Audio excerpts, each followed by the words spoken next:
Cette semaine dans GameX, un jeu que vous allez aimer sans doute aussi passionnément qu'une femme, voire même certainement plus. Il s'agit d'un des événements 2015, Evolve. C'est un FPS coopératif très original et on vous dira pourquoi. Et si vous le savez déjà, vous serez gentil de faire semblant d'être surpris parce qu'on a quand même beaucoup bossé. Ouais. On vous dira aussi si oui, non, peut-être ou c'est vous qui voyez, il faut acheter la toute nouvelle Nintendo 3DS. Qu'est-ce qu'elle a en plus par rapport à l'ancienne? Est-ce que ça vaut la différence et le coût d'investir? Et surtout, qui a pété? Ça, c'est, je sais, ça c'est Bertrand Amar, c'est le producteur de l'émission. Il mange pas que bio. Ouais. On montrera aussi des images de Project Cars. C'est le jeu qui rêve de supplanter, écoutez bien, Gran Turismo et Forza Motorsport. Petit prétentieux. Et on commence par une petite rétrospective consacrée à un jeu unique et assez étrange, Zelda's Majora's Mask. La version 3DS de cette aventure, pas comme les autres de Link, vient de sortir alors qu'à l'origine, on y jouait sur Nintendo 64. C'est l'occasion de le redécouvrir en compagnie de quelques spécialistes qui nous dévoilent les secrets du jeu. Ah, putain, si avec ça vous n'avez pas envie de voir le sujet. Ouais, tu vas me donner envie de te faire un enfant.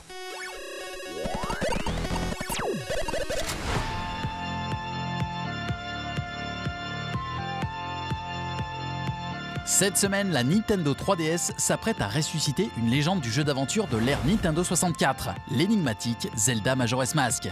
Avant de tout vous dire sur ce remake indispensable, petite rétrospective sur l'histoire de l'opus originel. Sorti en novembre 2000, Majora's Mask avait un très lourd héritage, celui de succéder au mythique Ocarina of Time. Et il l'a fait d'une bien étrange manière, comme nous l'ont expliqué deux spécialistes en la matière, auteurs de l'ouvrage Zelda, chronique d'une saga légendaire. Le jeu a un peu déstabilisé à l'époque quand il est sorti parce qu'il y avait un univers un peu barré, un peu donc une apologie un peu de la solitude ou donc la tristesse, etc. qui était pas mal mis en valeur. Et donc avec son système de jeu qui était basé sur les 3 jours qu'on répétait, donc quand à la fin des 3 jours il fallait revenir, remonter dans le temps, ce qui était un peu contraignant par exemple pour les objets qu'on a récupérés pour le système de sauvegarde. Déstabilisant de par son ambiance apocalyptique et sa course contre la montre, oui, mais avant tout novateur dans ses mécaniques de gameplay qui ont su renouveler des idées tout simplement géniales. Une des grandes différences, c'est que Link est doté d'un agenda, donc c'est l'agenda des Bombers, pour en fait justement s'organiser sur ces 3 jours. Comme ces 3 jours se répètent sans cesse, en fait les mêmes éléments arrivent au même moment. Mais sur un run, en fait, il est impossible de résoudre toutes les quêtes annexes. Il faut s'organiser en sachant que à tel moment, il va se passer telle chose pour pouvoir aider justement les PNJ. Et donc c'est grâce à cet agenda qu'on va pouvoir s'organiser sur ces 3 jours. Il y a surtout 3 masques qui sont très importants, donc le masque Goron, la peste Mojo et le masque de Zora, donc qui vont changer complètement le gameplay et l'apparence de Link. Donc Link va se transformer en peste, en Goron et en Zora et va acquérir à partir de là de nouvelles capacités.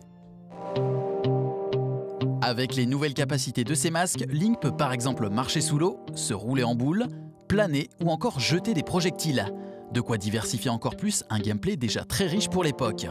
Pour ses 15 ans, Zelda Majora's Mask revient cette fois-ci sur 3DS et il n'a presque pas pris une ride. Si le côté technique a évidemment été rafraîchi, le jeu profite également au passage des fonctionnalités de la New 3DS, sans oublier de moderniser certains fonctionnements.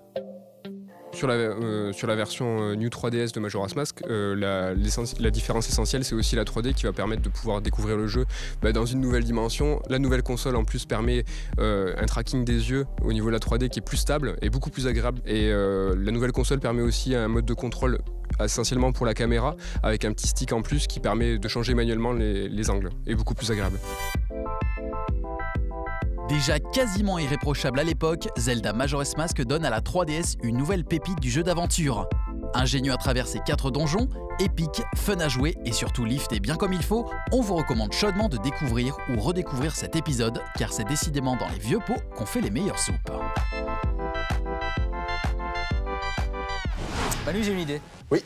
Si on partait chasser un monstre? C'est une très bonne idée, hein, mais je pense que c'est pas très raisonnable vu que comme on sait déjà pas chasser les cartons de pizza et les canettes vides dans notre salon, je pense que c'est voué à un gros échec. Ouais, tiens, au fait, moi j'ai trouvé un bon moyen de contourner le problème. Alors je t'explique, j'ai fait 4 colonnes de canettes vides et dessus, paf, j'ai posé les cartons de pizza, bah ça me fait une table. Ouais. C'est aussi ça, GameX, hein, c'est des conseils déco de merde. C'est aussi une émission avec des lancements qui partent dans tous les sens. D'ailleurs, je sais même plus de quoi je voulais parler en fait. De ton herpès génital. Oui, et bah c'est génial. Parce que j'ai des boutons partout. Mon zizi, on dirait une manette de Nintendo 64. En fait, non, je déconne, c'était une vanne, en fait. Bon, bref, mais je pense que vous êtes évidemment tous ravis d'avoir eu cette petite info. En fait, on parlait de chasser un monstre, en fait. Ah oui. Voilà, c'est ça, parce que c'est le but de Evolve. C'est un des jeux événements de 2015, évidemment. On l'a testé pour vous. Et l'originalité du jeu, c'est qu'on peut choisir d'incarner soit le monstre, soit les 4 rangers qui essayent de le tuer. Alors, sur le papier, c'est kiffant, mais dans la réalité, est-ce que ça l'est? Eh bien, on vous le dit maintenant dans un gros test bien complet.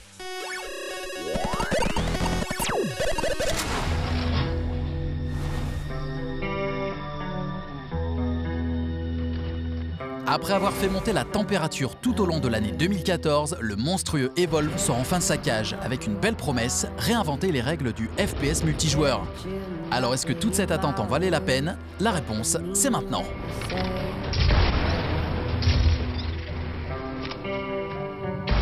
Evolve introduit en effet ici un concept inédit, opposer une équipe de Rangers composée de 4 joueurs face à un énorme monstre, contrôlé par un 5e joueur lui aussi. Un gameplay asymétrique que les développeurs de chez Turtle Rock Studios ont eu le temps d'expérimenter avec Left 4 Dead, l'un de leurs plus gros succès. Pour Evolve, on reste avant tout concentré sur le multijoueur. Le jeu se divise en 4 modes différents, chasse, défense, sauvetage ou encore le mode nid, dans lequel il faudra détruire le plus vite possible les œufs du monstre avant leur éclosion. Un éventail de modes classiques mais toujours efficace. Chaque partie de chasse se divisera en 2 temps. Le premier, la traque, où les rangers devront suivre les traces du monstre. La durée de cette phase est d'ailleurs assez variable. Le dynamisme des parties en est souvent affecté, car il faudra souvent faire preuve de patience en partant à la pêche aux gros poissons. Un de ces gros crapauds. Chacun des membres de l'équipe tiendra son propre rôle. 4 classes variées, parmi lesquelles l'assaut, le support, le trappeur et le médic. Très complémentaires, elles vous permettront d'utiliser un arsenal différent chaque fois, tout en veillant à compter sur vos coéquipiers à chaque instant. Vous serez également tous équipés d'un jetpack vous permettant de survoler aisément la zone. Jouer sur la verticalité des maps sera d'ailleurs primordial, tant ces dernières sont tortueuses et noyées sous une faune luxuriante. Le monstre de son côté devra évoluer le plus rapidement possible en tuant et dévorant les créatures autour de lui. Il pourra ainsi grossir, gagner en puissance et en capacité offensive à travers 2 stades d'évolution. D'entrée de jeu, c'est une véritable course contre la montre pour les chasseurs et la proie, qui peut devenir à tout moment le prédateur. Là encore, vous pourrez choisir parmi 3 sortes de créatures différentes, certaines avantagées au corps à corps, d'autres à distance. Un mode solo est également de la partie, malheureusement il se révèle assez anecdotique. Il n'y a pas de véritable scénario puisqu'on évolue tout simplement sur des cartes multijoueurs avec des adversaires contrôlés par l'ordinateur. Les missions s'alternent mais ne satisferont que les joueurs privés d'une connexion internet. C'est bien dommage car il y avait de quoi faire. Les personnages sont réussis, les environnements variés et la direction artistique tient franchement la route. Alors au final, que penser de cette Evolve? En dépit de son principe jubilatoire dans les premières heures et de sa réalisation soignée, force est de constater que la formule montre trop rapidement ses limites. Pour peu que l'on se retrouve face à des joueurs expérimentés, le tempo des parties restera sensiblement le même. Ajoutez à ça un contenu relativement pauvre et des DLC à un prix scandaleux et vous obtenez un jeu pour lequel il faudra réfléchir à 2 fois avant de passer à la caisse. En contrepartie, les mécaniques multijoueurs sont ici très bien exploitées. Le jeu en équipe fonctionne bien, les armes dépotent et de son côté le monstre est très grisant à contrôler, même s'il ne joue pas dans la dentelle. Imposant, cette grosse bête d'Evolve devra tenter de jouer un peu plus dans la finesse dans un prochain épisode. Oui, je sais, vous êtes dans l'embarras, vous n'endormez plus la nuit, vous en avez perdu l'appétit, vous dépérissez à vue d'œil et on ne peut pas vous laisser comme ça. Non, surtout que déjà vous n'êtes pas des masses à nous regarder, donc on peut pas prendre le risque d'en perdre d'autres. C'est une question de survie pour vous, pour nous. Alors on va vous aider et vous dire si oui ou non il faut craquer et acheter la nouvelle Nintendo 3DS qui est sortie cette semaine. Alors certes, elle a un stick en plus, certes elle a des meilleurs écrans, certes elle est compatible NFC, ce qui permettra d'utiliser les Amiibo, mais certes elle est un petit peu plus chère et en plus si ça se trouve vous avez déjà une ancienne Nintendo 3DS. T'as dit 4 fois certes. Certes. Ah, bon. Alors, et puis si Nintendo, en même temps, ne sort que des jeux optimisés pour la New 3DS, est-ce que de toute façon ce ne sera pas obligé du coup de jeter nos vieilles 3DS? Et qui nous dit qu'à la façon d'Apple, il n'y aura pas déjà une New 3DS dans 6 mois hein? Et surtout, les filles peuvent-elles, elles aussi, écrire leur prénom dans la neige quand elles font pipi? Toutes les réponses à toutes ces questions, sauf la dernière, c'est maintenant.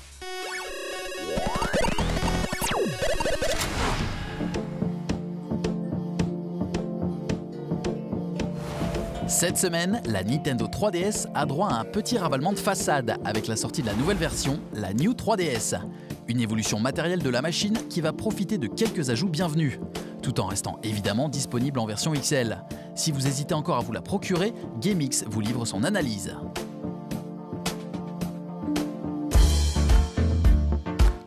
des nouveautés majeures, on commence avec la plus importante, le second stick. Il devrait vous faciliter la vie dans de nombreux jeux en vous permettant de bouger la caméra plus facilement. Il remplace donc l'imposant CirclePad Pro vendu en kit, et c'est pas du luxe. L'usage de ce nouveau stick se justifie déjà pleinement dans le dernier Monster Hunter 4 ou le Zelda Majora's Mask 3D par exemple.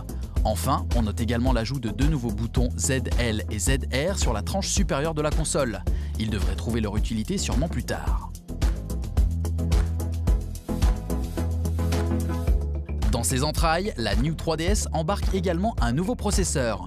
Plus rapide, il offre un rendu des textures plus fin et surtout des temps de chargement réduits par rapport à la 3DS classique. Certains jeux seront spécialement conçus pour tirer parti de ces nouvelles capacités, à l'instar du prochain remake de Xenoverse Chronicles. D'autres jeux comme lui ne seront malheureusement pas compatibles avec les anciennes 3DS, ce qui risque à terme de frustrer les premiers acheteurs. Un capteur NFC est également intégré et compatible avec les Amiibo. Ces figurines qui cartonnent déjà sur Wii U trouveront ici une utilité en rajoutant de nouvelles possibilités en plein jeu. Au niveau des écrans, leurs tailles ont également été légèrement agrandies. L'effet 3D a également été optimisé en tolérant encore un plus grand angle de vision. C'est plus lisible, agréable à l'œil, même si la résolution reste toujours la même, donc assez basse. Côté autonomie, il y a également du mieux. On monte à 6 heures pour la New 3DS et jusqu'à 7 pour le modèle XL. Voilà qui est enfin digne d'une console portable, il était temps. Évidemment, tout cela peut varier en fonction de votre utilisation, la luminosité, la 3D, l'activation du Wi-Fi et le volume sonore. Enfin, pour les adeptes de customisation, la New 3DS se voit maintenant dotée de facettes interchangeables, à l'avant et à l'arrière. Avec des modèles aux différents motifs et illustrations de vos jeux préférés, vous allez enfin vous démarquer avec une New 3DS unique entre vos mains.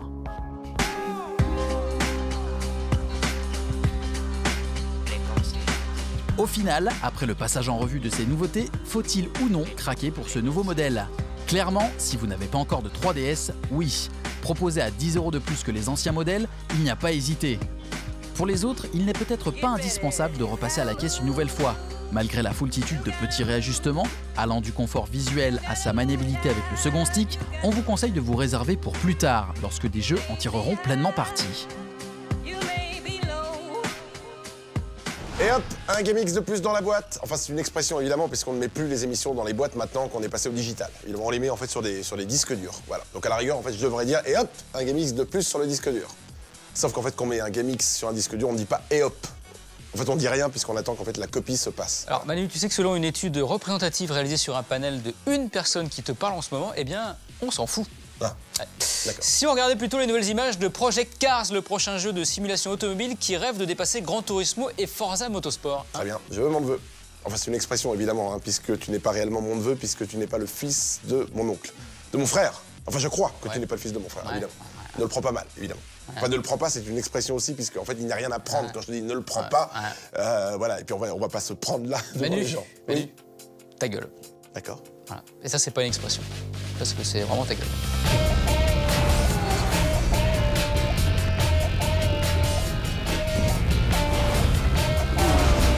Welcome to Project Cars.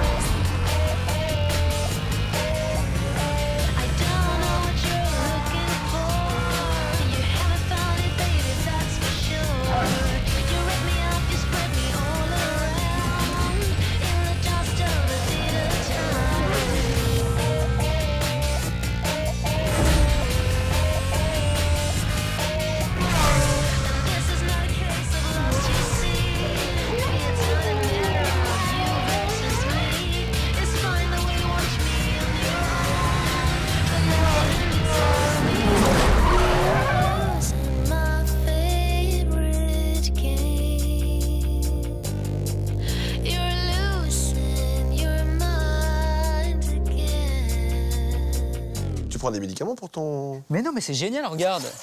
Ça, c'est ma b***. Ah ouais. Mais je vais pas appuyer sur le croix carré. Ah bon? Non. Pourtant, c'est un combo pas inintéressant. Oh bah non, je préfère un game over direct. Ok.